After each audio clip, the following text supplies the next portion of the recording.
Merci à vous tous. J'espère que vous passez un bon moment sur le CPM Industrie lors de la deuxième journée. Là, on a fait une table ronde tout d'abord sur la data avec une vue un peu macro et notamment sur les cas d'usage, sur les programmes d'accompagnement. Mais là, on va rentrer, l'idée de cette table ronde, c'est rentrer quand même un peu plus en détail sur l'utilisation des nouvelles technologies. Finalement, pourquoi faire, pour quels bénéfices. C'est un peu ces sujets-là que nous allons voir.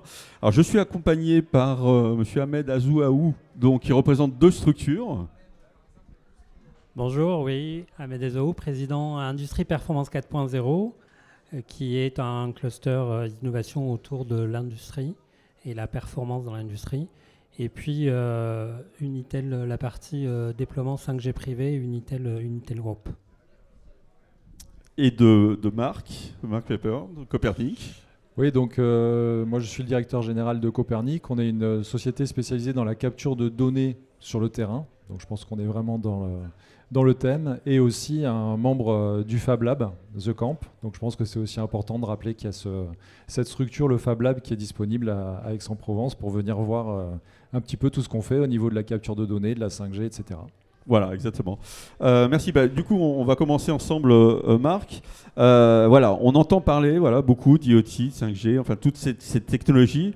Mais avant de rentrer en détail, finalement, concrètement, quels sont les avantages pour un industriel, sur un site industriel, d'utiliser des technologies aussi récentes en quelques mots, en quelques points.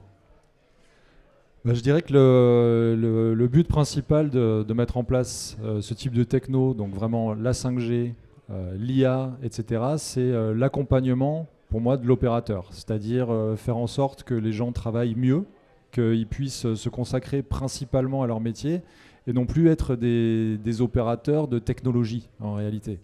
Là, ce qu'on veut, c'est faire une sorte d'équipe entre la machine qui commence à avoir un certain niveau de réflexion, un certain niveau d'intelligence, un certain niveau de communication qui est beaucoup plus compréhensible par l'humain, pour que l'humain lui-même se concentre sur ses missions principales qui vont être, quand on est un tourneur, de faire une belle pièce, quand on est quelqu'un qui fait de la sécurité, de s'occuper, d'être certain qu'il n'y a pas d'intrusion, etc. Donc vraiment, les gros avantages, c'est vraiment de faire équipe entre la techno et l'humain.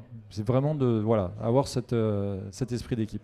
D'accord, donc en fait, ça permet à la fois de connecter les premiers éléments, de sécuriser aussi des actions, voire des hommes, puisque on va rentrer dans le détail, mais plus généralement, le fait d'avoir des hommes connectés à tout moment sur n'importe quel endroit permet quand même d'avoir des retours d'informations, s'il y a des anomalies, s'il peut y avoir des problèmes, etc. Donc ça en fait partie. Tout à fait. Si je veux prendre un exemple qui peut parler à tout le monde, l'important effectivement c'est de collecter la donnée sur le terrain et de la prendre de la bonne façon, mais ça on en parlera peut-être un petit peu plus tard. De l'envoyer sur le serveur, donc vraiment il y a ce côté connexion qui se fait. Et ensuite de pouvoir l'exploiter correctement. Donc si on prend par exemple quelqu'un qui va faire de la sécurité, un opérateur de sécurité, on a tous l'image un peu dans les films du gars dans son petit local en train de regarder toutes ses télés et de se faire berner par le héros du film. Aujourd'hui, on a quand même de l'assistance au niveau des caméras qui peuvent faire de la vision par ordinateur, de la reconnaissance de forme, de la reconnaissance d'intrusion, du périmétrique, etc., peuvent vérifier comment les capteurs réagissent. Et en fait, toute cette surveillance-là qui avant était faite par quelqu'un qui ne devait que, entre guillemets, regarder des écrans, tout ça, ça peut être remplacé par le côté IA, computer vision, deep learning, etc.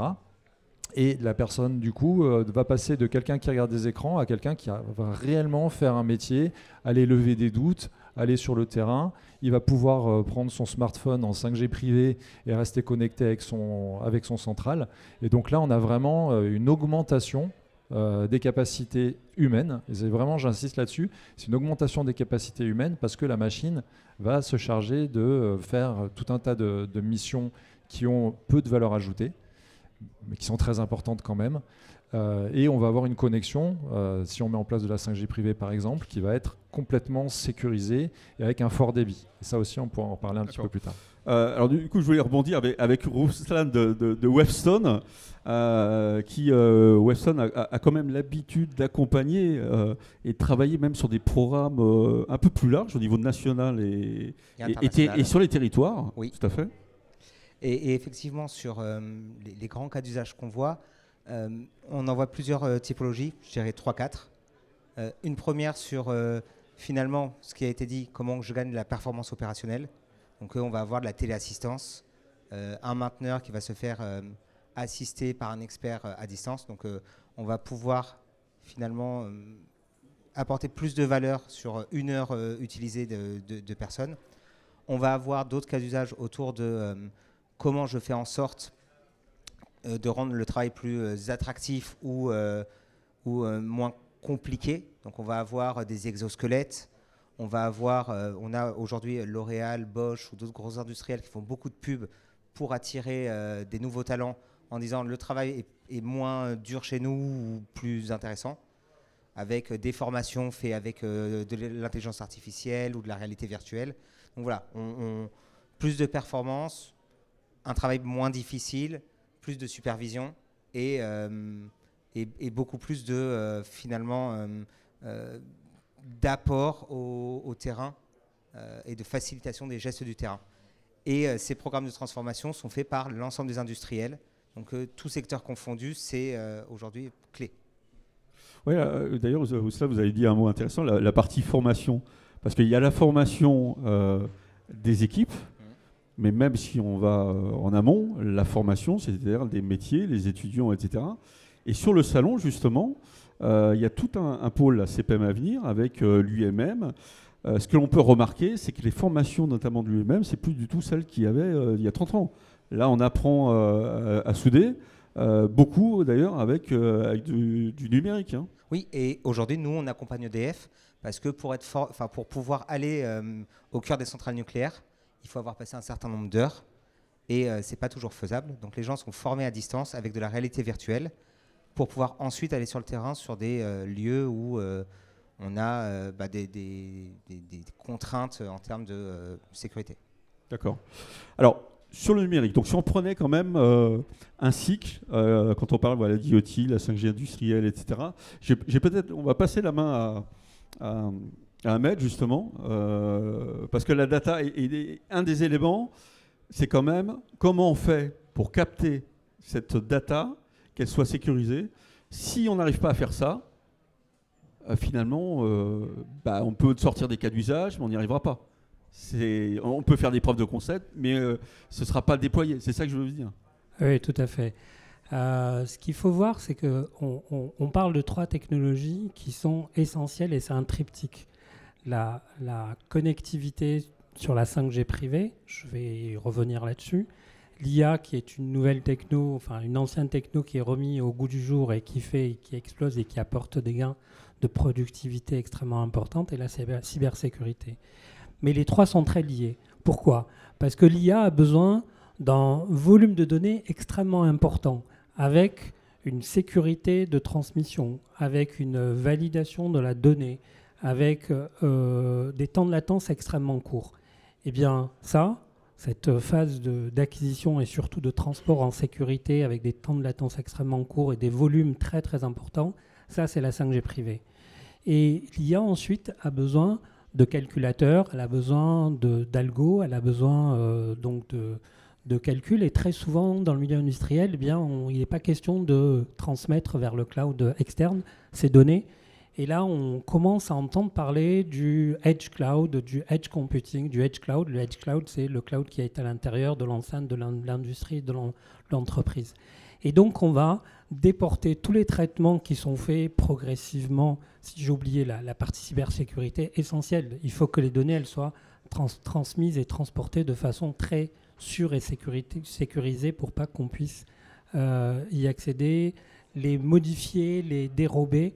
Donc tout ça, c'est la cybersécurité. On voit bien que ces 3 technologies apportent des gains de productivité qui va apporter aussi, tout à l'heure on parlait d'opérateurs et d'opérateurs augmentés ou autres, mais qui va remettre au centre du process industriel l'homme, même si tout le monde pense que l'IA, que la 5G, la cyber va supprimer l'humain dans l'industrie. Non, c'est tout le contraire, parce qu'il va falloir valider, mettre en place des processus de validation, des décisions qui ont été portées par tous ces algorithmes.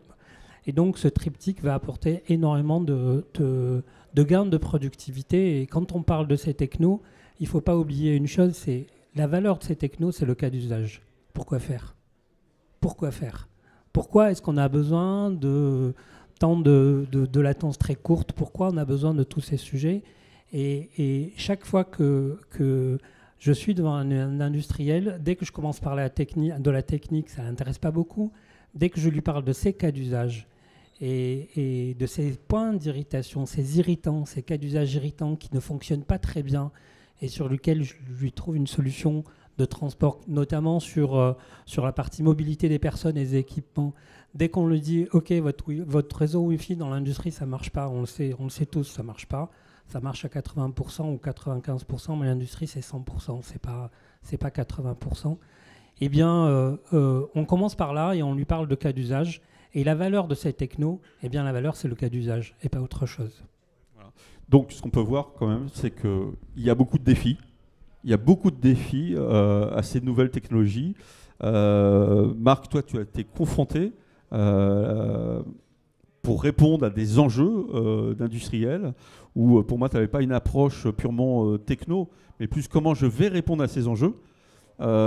Et tes équipes, par contre, savaient la technologie qu'il fallait mettre en place, mais c'est pas, pour rejoindre ce que disait Ahmed, c'est pas ce qui a été mis en avant en premier.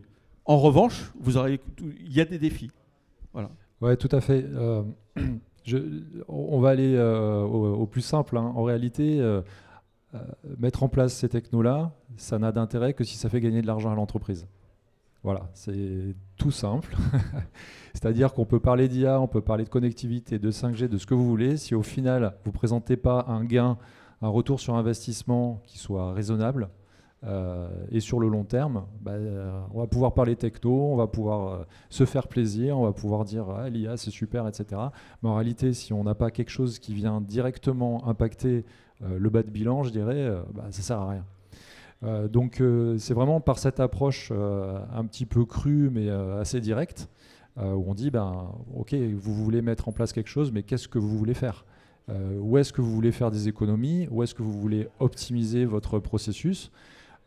Par exemple, nous on a travaillé avec Suez au niveau de l'exploitation des camions poubelles. En réalité, l'objectif il était simple, c'était de consommer moins d'essence, d'optimiser les tournées, de vérifier que y avait un projet d'éco-conduite qui était mis en place et qu'on était capable de le soutenir. Après, la technologie derrière, on va toujours trouver en réalité. On a instrumenté les camions, on a mis du GPS, on a vérifié l'utilisation du buscan, etc. Donc je vous parle de tout plein de trucs techniques. Mais en réalité, pourquoi ? Pour vérifier que quand le moteur tourne, c'est parce que vous utilisez la grue derrière, que le camion est à l'arrêt, que le moteur tourne, que vous utilisez bien la grue derrière et pas que le chauffeur a oublié de couper le contact. Et ça, c'est des choses où vous apprenez comment les camions fonctionnent. Donc ça, c'est la partie deep learning, etc. Et derrière, vous pouvez générer des actions. Et là, vous avez des vrais gains. Là, simplement, on paye moins d'essence. C'est tout simple. Et après, on peut aller plus loin. Si la donnée a été bien prise, et ça aussi, c'est un des défis. C'est-à-dire que la donnée, il faut bien comprendre quelle est la donnée qui a du sens, qu'est-ce qui va permettre de générer des actions derrière. Ensuite, on va aller la collecter. On va la collecter de la bonne façon aussi. C'est-à-dire que ce n'est pas question d'ajouter un millefeuille de systèmes, de prise de données, de réseau, de ce que vous voulez. Si vous en rajoutez un de plus, mais que ça ne communique pas en transverse avec tout, en réalité, ça va être un petit peu artificiel. Donc il faut vraiment que la donnée soit bien formatée, bien mise à disposition. Il ne faut pas croire que l'IA, c'est magique et que ça comprend tout du premier coup. Donc si la donnée est bien formatée pour qu'elle soit capable de lire, qu'elle soit capable de comprendre, ça va aller beaucoup plus vite et vous allez pouvoir faire de l'exploitation. Donc les défis, en réalité, c'est déjà être certain qu'on va faire gagner de l'argent, ensuite être certain qu'on va aller chercher les bons irritants et qu'on va savoir les adresser, et puis derrière mettre en place un système qui a une vision à long terme. D'accord, donc je vois bien la vision. Rouslan, alors là, ça va être intéressant. On parle de cas d'usage. Comment on peut faire pour identifier le bon cas d'usage pour une entreprise et faire en sorte que ce cas d'usage ne finisse pas dans une armoire? Vous voyez, j'y suis un peu cru, mais... Non, c'est intéressant. Alors, il y a... la preuve de concept qui y est, hein, Effectivement. Ou l'exploitation. Effectivement. Nous, ce qu'on fait, c'est mettre en place le bon workflow. En fait, il faut qu'on ait une direction générale qui pousse. Donc, on va valider un cas d'usage quand la direction générale dit j'y vais. Donc, il faut qu'on donne les beaux outils à la direction générale pour dire le ROI, il est là, donc le retour sur investissement, etc. Il faut qu'on ait des métiers qui, techniquement, disent ça, c'est bon, ça peut fonctionner, etc. Il faut qu'on ait... Il faut qu'on ait un troisième point qui est techniquement, en termes de système d'information, on a ce qu'il faut, le RP fonctionne, l'outil de manufacturing fonctionne, et donc on ne va pas avoir de problèmes techniques, d'interfaces qui ne vont pas fonctionner. Donc le ROI, la technique, la preuve métier que ça a fonctionné, et enfin la scalabilité. On a ce quatrième élément qui est de dire on va faire un proof of concept sur un site, sur un camion, ça va très bien fonctionner, mais quand on doit passer à l'échelle, le déployer sur 10 000, 20 000, 30 000 camions ou véhicules ou autres, est-ce que c'est réellement faisable ou est-ce que ça va juste être quelque chose de joli qui va fonctionner une fois? Et en fait, c'est le croisement de ces quatre éléments, et nous, on outille les directions générales pour se dire, finalement, je passe au tamis de ces quatre éléments, le cas d'usage, pour dire, il a un ROI, il est faisable techniquement, les métiers ont validé que ça se fait, et il est scalable, il est passable à l'échelle. Et quand on a ces quatre éléments qui sont réunis, on tient le cas d'usage qu'on va pouvoir déployer. Mais ce n'est pas simple d'avoir ces quatre éléments réunis. Et d'ailleurs, le dernier point, le passage à l'échelle, finalement, on se rend compte, avec l'expérience, qu'il est rarement mis en avant dès le début. Oui. C'est-à-dire qu'au début, on a les 3 phases, comme tu le dis. Mais si on veut passer sur la 4e phase, là, on est obligé d'embarquer des nouvelles équipes. Oui. Et si elles n'ont pas été embarquées dès le début, il peut y avoir des blocages, même dans les grands groupes, surtout dans les grands groupes. Effectivement. Et c'est un biais qu'on observe aujourd'hui, c'est qu'on va faire un proof of concept sur un site, mais on aura choisi le site pour que ce soit simple à mettre en place. Donc on va se dire, ce cas d'usage, il fonctionne, je l'ai déployé à cet endroit-là, etc. Mais oui, mais tu as choisi cet endroit-là parce que toutes les conditions étaient réunies. Donc on a ce biais-là de se dire, on fait un cas d'usage, on fait tout pour que ce cas d'usage fonctionne, mais on détériore la scalabilité. Et après, là où je te rejoins, c'est que le passer à l'échelle, ça veut dire qu'on le met dans le quotidien des industriels. Ça veut dire qu'il faut que les équipes soient formées, qu'on ait les bons data scientists, qu'on ait les bonnes compétences en interne, qu'on sache maintenir le système. Et là, le passer à l'échelle industrielle, ça nécessite tout ça. Et la scalabilité, le fait de dire, moi, entreprise, je suis en capacité d'absorber ça, c'est un vrai point qu'il faut avoir dès le début dans le choix du cas d'usage. Merci, Rouslan. Ahmed, tu voulais faire un complément d'information? Oui. Concernant les cas d'usage, quels sont les cas d'usage, comment on les qualifie? C'est très très simple. C'est d'aller voir l'industriel et lui dire quels sont vos cas d'usage qui ne fonctionnent pas ou qui fonctionnent ou qui marchotent en mobilité de personnes, mais mobilité d'équipement. Vous allez l'analyser, vous allez voir que c'est du Wi-Fi et on sait très bien, moi j'ai 2 cas très très pratiques dont je vais vous parler. On sait très bien que le Wi-Fi en industrie, ça marchote. Et vous allez lui proposer une solution qui va lui permettre que son cas d'usage fonctionne à 100% du temps. Je vais prendre 2 cas d'usage. Le premier cas d'usage, un AMR, AGV, vous savez, c'est les robots qui sont autonomes dans les usines, qui déplacent des pièces. Une usine du Nord qui fabriquait du câble cuivre et câble fibre. Eh bien, cet AMR fonctionnait sur un Wi-Fi et dès que l'AMR passait en ce qu'on appelle le handover, quand il passe d'une cellule à l'autre, eh bien, il y avait 3 cas sur 10 où ça se bloquait, donc l'AMR s'arrêtait. Il fallait l'intervention d'un opérateur, redémarrer l'AMR, la connectivité, repousser et ça repartait. Donc, interruption d'une demi-heure dans le process de fabrication, 3 fois une demi-heure dans la journée. C'est énormément d'argent pour le process de fabrication, plus une perte de confiance des opérateurs dans la technologie qui est déployée. Ça, c'est pas quantifiable, mais c'est terrible dans un process de fabrication. Et ça, c'est un irritant. Ça, c'est quelque chose qui semble fonctionner, parce que sur un POC, ça fonctionne, qui a l'air de fonctionner, mais qui ne fonctionne pas.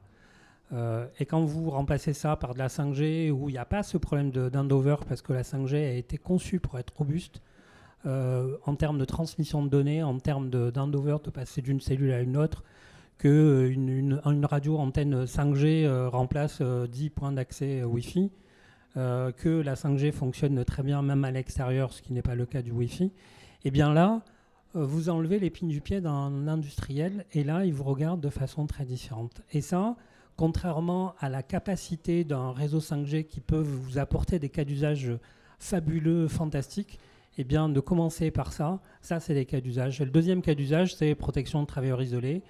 Eh bien, si vous faites